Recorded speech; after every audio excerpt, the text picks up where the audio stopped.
প্রতিবেদনে আসছেন, আসলে এটা কি সত্যি কথা? হ্যাঁ, এটা সত্যি কথা। তখন একটা ভালো মনের মানুষ পাইলে তার কাছে দিয়ে বসি। তো মুখটা ঢেকে আসছেন কেন?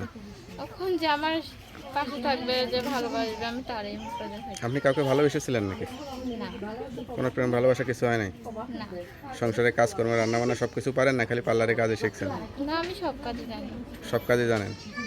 এখানে তো আসছেন অনেক রকমের মানুষ, বিয়ে শাদী করতে চাবে, আপনার আসলে পছন্দ কিরকম মানুষ? সে যে সুপ্রিয় দর্শক, আসসালামু আলাইকুম। দেশ ও প্রবাসে যে যেখানেই আছেন আপনাদের প্রত্যেককেই শুভেচ্ছা জানাচ্ছে। আজকে নতুন একটি প্রতিবেদন দেখতেই পারছেন, আমার সামনে একটি আপু আসছে পর্দা অবস্থায়, আসলে মুখে মাস্ক লাগিয়ে আসছে। কেন এই অবস্থায় আসছে বা কি বলতে চাই চলুন কথা বলে জানার চেষ্টা করি। আপু আসসালামু আলাইকুম। ওয়ালাইকুম আসসালাম। আপু আপনার নাম কি? আমার নাম নূপুর। নূপুর। আপু কেমন আছেন আপনি? ভালো আছে। আপনার বাড়ি কোথায়? বাড়ি নাটোরে।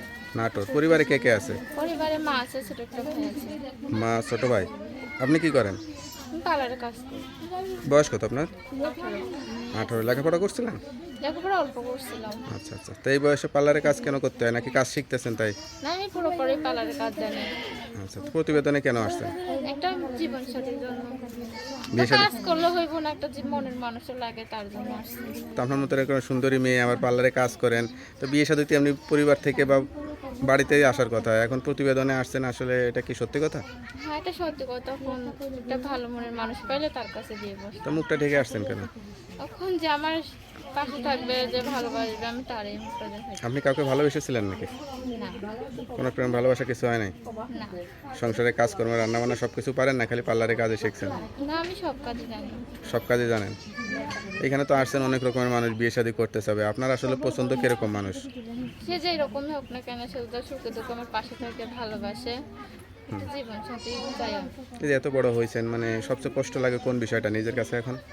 নিজের কাছে কষ্ট লাগে, একটা জীবন সাথী যদি পাইতাম তাহলে সংসার করতাম, এটাই। সংসার জীবন কি ভালো নাকি? এমনি ভালো আছেন না একা একা? একা একাই তো থাকলে হইব না, আমরা মেয়ে হয়ে জন্ম নিচ্ছি, আচ্ছা। বিয়ে করতেই হইব। সবাই তো বিয়ে করে বউ হতে চায়, আপনি কেমন বউ হবেন? আমিও বউ হতে চাই, একটা ভালো মনে। ভালো বউ হতে চান তাই না? আচ্ছা আচ্ছা। তো আপনার কথা যদি সত্যি হয় অনেকেই যোগাযোগ করবে, দেখা সাক্ষাৎ করতে চাবে, নাম্বার তো দেওয়া যাবে? হ্যাঁ, নাম্বার দিয়ে নাম্বারটা মুখস্থ আছে? না, আমার নতুন সিম তো, নাম্বারটা মুখস্থ। আচ্ছা, তো নাম্বারটা আমার কাছে দেন, আমি দেখে বলে দিই।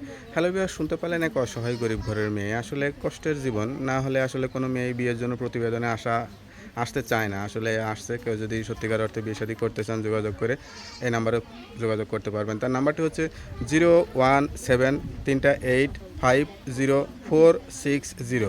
নাম্বারটা খোলা থাকে তো? হ্যাঁ, নাম্বারটা খোলা থাকে। দেখ, নাম্বারটা খোলা রাখবেন, আর অবশ্যই 5 ওয়াক্ত নামাজ কালাম পড়বেন, আল্লাহর কাছে চাইবেন, আল্লাহ আপনার মনের আশা পূরণ করবে। আর কিছু বলতে চান? না, আর কিছু বলবো না। ওকে আপু, ভালো থাকেন, দোয়া করি আপনার মনে আশাটা পূরণ হোক। কেউ ফোন দিলে অবশ্যই সত্যি কথা বলবেন, সত্য দিয়ে জীবন সাজাবেন। আসসালামু আলাইকুম। ওয়ালাইকুম আসসালাম।